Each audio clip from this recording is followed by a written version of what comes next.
this is Sabina at Cross Keys Crafts.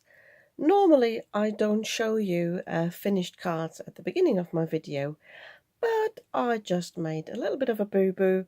I meant to delete a bit of a footage on my mobile, and I accidentally deleted the video on how I created these cards as well. Silly Billy me. But I'm not too fretting too much about this, because these are really easy to create. So I'm going to make some more cards. I'll just show you what they are. So these have got a panel on the front that holds the bottom panel here in place, and then we've got a panel on the inside where we can write something down. And what I liked about this card is you can use bits of pattern paper, and you can use ephemera on the top. This is a design I found on a YouTube channel called Creative Moments with G, I think. I'll check, I'll put it in the description box. I put a link to her channel there. And I really like this because it's so quick to make, and the last video I posted was so long. On this one here, I just put an image on the inside, and then I can write a message on the back. So I'll show you how to do this. I have already cut myself a panel from an A4 sheet. You can get 2 cards on an A4 sheet. I've cut this at 4 inches in width, so you can have another 4 inches, and then you've got a a quarter inch strip for the bin. And I've already scored this in the middle at 5 7/8, and this creates this top folding card. So I'm just getting my guillotine out to cut the individual pieces. So I'm cutting 1.5 inches from the score line, and that gives us the top panel. By the way, these are my measurements. I didn't check in the original video measurements. She's got, I think, the American sizes anyway. So, and then from this one, I'm also cutting 1.5 inches. That is for the bottom panel. And then we've got this piece here that we will use upright as it is here to connect those 2 panels. So, and then I've got just random pattern paper from my stash. This is the same one but in pink that I had on the other card. I just picked a few patterns that I liked and that I thought would go nicely with this ephemera. These, by the way, I bought those in Germany last year. I think they are from Action, if not TD. I'm not sure. So use something you have. I think this is a great card to create with whatever you have in your stash. So we need, for the back panel here, I'll just show you the original cards again on one of them. So this is the pattern paper that will sort of peep through, so you decide what you want.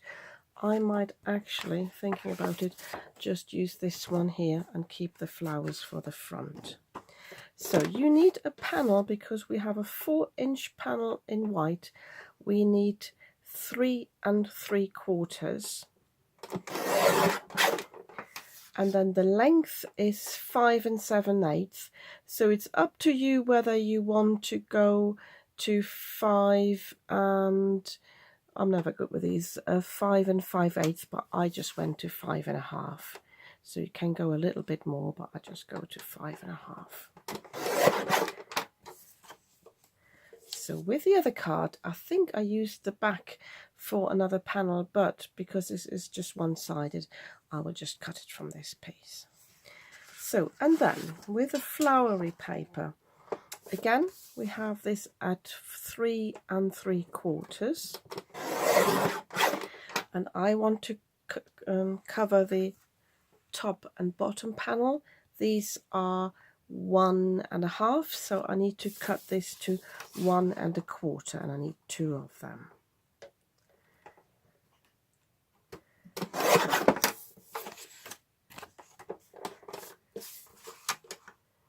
And because you only need a little bit of pattern paper, I think this is great if you want to use up the pattern paper to make multiples, because it's so easy to make. So, and then we need one more piece for the middle panel. This is also 3 and 3, yeah, 3 and, what did I say, 3/4 in height, but in the width I have to check that in a second, because that is a random one. Just buried my panel here. So as I said, this is 4, so we need 3 and 3/4, and the width here is 2 and 7/8. So again, I will cut it to 2 1/2. You could have a little bit more if you wanted to. And I just had this paper here.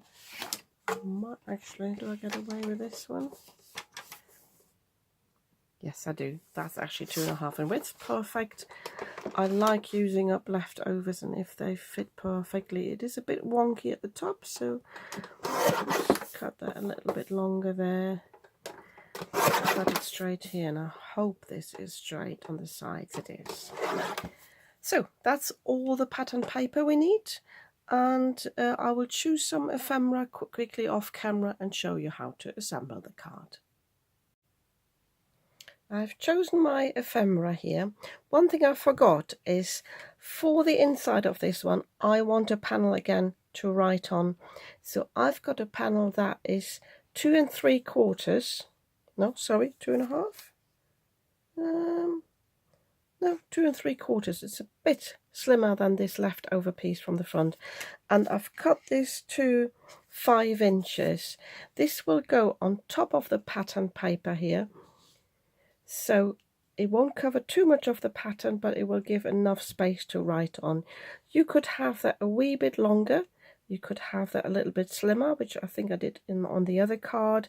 That's really up to you. Or if you just want to put an image in, as I had on one of the cards, that's also a possibility.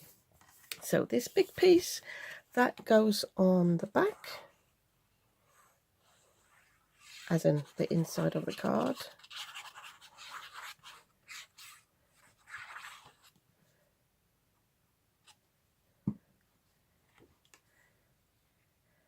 So I've cut these so they've got a bit of a frame. Again, that's up to you. If you want these panels to be slightly wider and taller, you can do that. I quite like the wide frame because it goes with my ephemera. So now I'm going to stick this panel here for the greetings. I'll stick this down first so that I know how to align this, because I want this to be covered afterwards. So, and I'm eyeballing this sort of, but I will have a look at my grid as well. So to move it down a little bit, I think. Yeah, I'm happy with that. So I've got an even space on either side, and sort of same space on the top of the bottom. It's not actually easy with this pattern to align it because it's not a straight pattern, but I think it's okay like this. So then these two pieces here, they go on the outside here, one on the top, one on the bottom. If you've got a directional pattern, make sure you stick it right the right way up. I think these flowers are facing upwards, so I'm paying attention to that.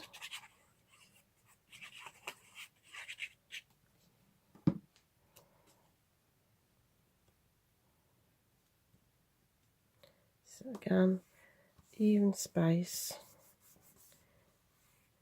So, and then I've got the other white piece that I have already mislaid. Bear with me. Yeah, I found it. I had forgotten it had fallen on the floor. I shoved it off the desk here with my other pattern paper. So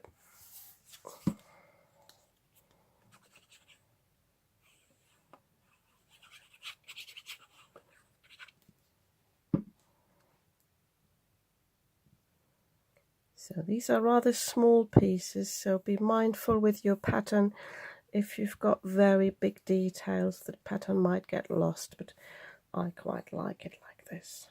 So, and then this piece here, the bigger one, goes on here.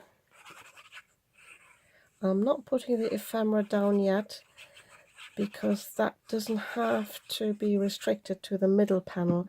That can go across the other panels as well.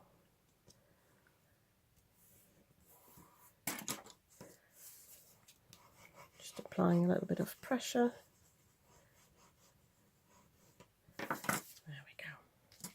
So now I'm laying this down here at the bottom of the panel. You see there. If you want to, you can use some low-tack tape, some washi tape or so to stick this down, but I will just hold it in place. And then on the other card, actually, how did I do that? Let me just think. I'll tell you what I did. I think, oh yes, I remember now. Sorry about that. Just forgotten how I did that. So I turned the middle panel this way round and then marked on the back where I needed to add the glue. So let me just put this straight again. I laid this down here like this and had an even space on the top and the bottom. Again, I'm eyeballing this, and then I just marked just there with a few pencil lines, not right on that line, but a little bit lower where I need to apply the glue, because that saves a lot of mess afterwards.